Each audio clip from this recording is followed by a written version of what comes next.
दोस्तों, आज आपका पहला सवाल है कि क्या ईरान पर इजराइल ने जो हमला किया है वो हमला सिर्फ एक झांकी है या अभी महायुद्ध की पूरी पिक्चर बाकी है। इस सवाल का जवाब देने के लिए आज आपको ये पूरा शो और मेरा पूरा एनालिसिस देखना जरूरी है। दोस्तों, आज विदेश की जो सबसे बड़ी खबर यह है वो है कि इजराइल की ईरान पर एयर स्ट्राइक हुई है। इजराइल ने 5 दिन के इंतजार के बाद अपने दुश्मन ईरान पर बड़ा हमला किया है।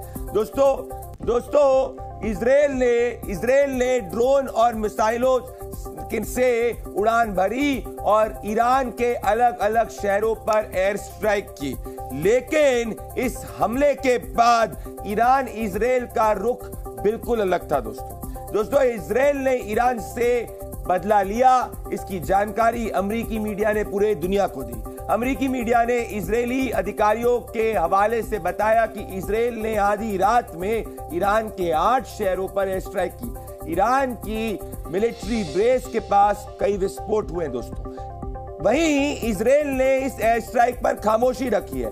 उसकी ओर से कोई आधिकारिक बयान नहीं आया है। हाँ, इजराइल के मंत्री ने सोशल मीडिया पे पोस्ट करते हुए लिखा कमजोर, जबकि ईरान की मीडिया ने तो माना कि ईरान के इस्फहान में 3 ड्रोन ध्वस्त किए और धमाकों की आवाज सुनाई दी गई, जबकि ईरान सरकार ने दावा किया कि इस्फहान में कोई हमला नहीं हुआ। तो 2 कॉन्ट्रडिक्टरी क्लेम्स है। दोस्तों, इस्फहान में हमले की सबसे ज्यादा चर्चा हो रही है और सवाल तो यह भी उठाया जा रहा है कि क्या ईरान में मौजूद इजराइल की खुफिया एजेंसी मोसाद के एजेंट्स ने इस हमले में अहम भूमिका निभाई। दोस्तों, इसलिए क्योंकि जिन छोटे ड्रोनों का इस्तेमाल किया गया है वो एयर स्ट्राइक के लिए जिसका किया गया है वो लंबी दूरी तय नहीं कर सकते। तो क्या इसका मतलब है कि ईरान के अंदर मोसाद के कुछ एजेंट्स थे जिन्होंने इसको करने में मदद करी? इन सभी सवालों का जवाब इस स्पेशल रिपोर्ट। 120 घंटे बाद फिर से मध्य एशिया युद्ध की आशंका से थर्रा गया। अब की बार ईरान के शहरों में धमाकों की गूंज सुनाई दी। ये धमाके इजरायली एयर स्ट्राइक के थे। इजरायल के ड्रोन्स और मिसाइलों ने ईरान के 8 शहरों पर हमला कर दिया।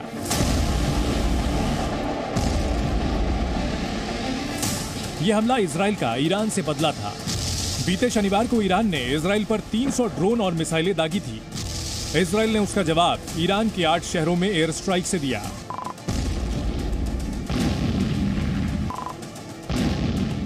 इजरायल ने ईरान को उसी भाषा में जवाब दिया जिस भाषा में ईरान ने बीते दिनों इजरायल पर हमला किया था।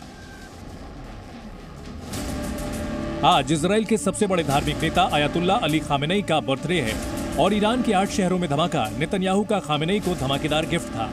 नेतन्याहू ने जानबूझकर जुमे के दिन ईरान पर एयर स्ट्राइक के लिए चुना।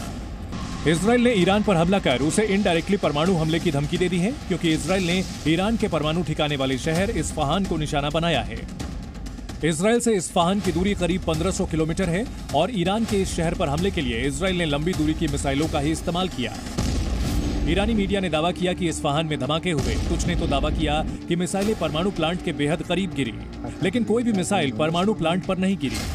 हमले के बाद इस्फहान के परमाणु प्लांट में एयर डिफेंस सिस्टम एक्टिव नजर आया। 2 एयर डिफेंस सिस्टम के साथ ईरान के रिवॉल्यूशनरी गार्ड के सैनिक भी थे।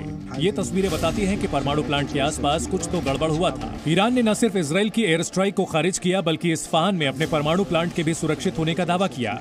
दुनिया भर के देशों के परमाणु कार्यक्रम की निगरानी करने वाली संस्था international atomic energy agency IAEA ने भी दावा किया कि ईरान का इस्फहान परमाणु प्लांट किसी भी तरह से खतरे की जद में नहीं है। ईरान के लिए इस्फहान शहर एक बेहद संवेदनशील शहर है, क्योंकि यहाँ पर उसका मिलिट्री एयरबेस, एक मिसाइल प्रोडक्शन फैक्ट्री के साथ साथ परमाणु प्लांट भी है। ईरान दावा करता है कि इस्फहान के परमाणु प्लांट में परमाणु हथियार नहीं बल्कि परमाणु बिजली बनाई जाती है, और सबसे खास बात, ये परमाणु प्लांट चीन की मदद से बनाया गया है। इजरायल ने ईरान के इस्फहान के साथ साथ तेहरान, फोर्डो, अर्क, नतंज, खर्ग आइसलैंड, बुशेहर और बांदर अब्बास को निशाना बनाया है। ईरान पर हमले के बाद अब इजरायल की सेना ईरान को हुए नुकसान को जानने की कोशिश कर रही है। इजरायल ने सिर्फ ईरान पर ही हमला नहीं किया है, बल्कि इराक और सीरिया में भी एयर स्ट्राइक की है, लेकिन जितनी बमबारी ईरान पर की गई, इराक और सीरिया में उतनी नहीं की गई। मध्य एशिया में इजरायल के हमले के बाद महायुद्ध का खतरा मंडराने लगा है और अब तो ये परमाणु युद्ध की ओर बढ़ता हुआ दिखाई दे रहा है। ईरान के सैन्य कमांडर ने एक दिन पहले ही संकेत दिया था कि अगर इजरायल ने उसके परमाणु संयंत्रों को निशाना बनाया तो परमाणु युद्ध का खतरा बढ़ जाएगा। अपने ऊपर हुए हमले से ईरान भले इनकार करे, लेकिन उसे हकीकत पता है और बहुत मुमकिन है कि ईरान की ओर से भी इजराइल पर भीषण हमले को अंजाम दिया जाए। मध्य एशिया में बढ़ते तनाव पर संयुक्त राष्ट्र महासचिव ने देशों से विनाश रोकने की अपील कर दी है। उन्होंने सोशल मीडिया एक्स पर लिखा है, मिडिल ईस्ट खतरे में है। अंतर्राष्ट्रीय समुदाय को ऐसे किसी भी खतरे को रोकना चाहिए जो लोगों को विनाश की ओर ले जाए। प्रतिशोध के खूनी सिलसिले को समाप्त करने का वक्त आ गया है। इजराइल की जवाबी कार्रवाई पर ना तो अमेरिका कुछ बोलने को तैयार है और अब तो ईरान की ओर से भी जवाब आया है कि वो किसी तरह की जवाबी कार्रवाई नहीं करेगा। लेकिन ईरान अंदर ही अंदर सुलग रहा होगा, क्योंकि उसके सबसे बड़े धार्मिक नेता खामनेई के जन्मदिन के मौके पर इजराइल ने आसमान से जो तोहफे भेजे हैं वो ईरान को बिल्कुल पसंद नहीं आए होंगे और आशंका है कि ईरान इजराइल को कुछ दिनों के अंदर कोई खतरनाक रिटर्न गिफ्ट भेजे। ब्यूरो रिपोर्ट, जी मीडिया। दोस्तों, ईरान ने भले ही अभी जवाबी कार्रवाई से इनकार किया है, लेकिन इजराइल के साथ उसकी दुश्मनी को देखते हुए भविष्य में युद्ध की संभावना डेफिनेटली है और इसको इनकार नहीं किया जा सकता। दोस्तों, आज प्रधानमंत्री नरेंद्र मोदी ने भी इजराइल और ईरान के बीच जारी तनाव का जिक्र किया। चुनावी जनसभा के दौरान प्रधानमंत्री नरेंद्र मोदी ने कहा कि दुनिया पर युद्ध के बादल छाए हुए हैं और ऐसे समय में देश को सुरक्षा देने वाली सरकार जरूरी चाहिए। आप देख रहे हैं कि दुनिया में कैसे युद्ध के बादल छाए हैं। जब दुनिया में युद्ध का माहौल हो, घटनाएं घट रही हो, तो भारत में युद्ध स्तर पर काम करने वाली सरकार बहुत जरूरी है। आप मेरी बात से सहमत हैं? आप मेरी बात से सहमत हैं? ऐसे समय मजबूत सरकार होनी चाहिए कि नहीं होनी चाहिए? दोस्तों, प्रधानमंत्री नरेंद्र मोदी ने क्यों कहा कि युद्ध के माहौल में देश में मजबूत सरकार जरूरी है? दोस्तों, दरअसल दुनिया में कहीं भी युद्ध होता है तो उसका डेफिनेटली असर भारत पर भी पड़ता है। इजराइल और ईरान दोनों भारत के दोस्त हैं। ऐसे में अगर दोनों देशों के साथ में के बीच में युद्ध होता है तो इसका बड़ा असर भारत में पड़ेगा। मैं आपको बताना चाहता हूं कैसे।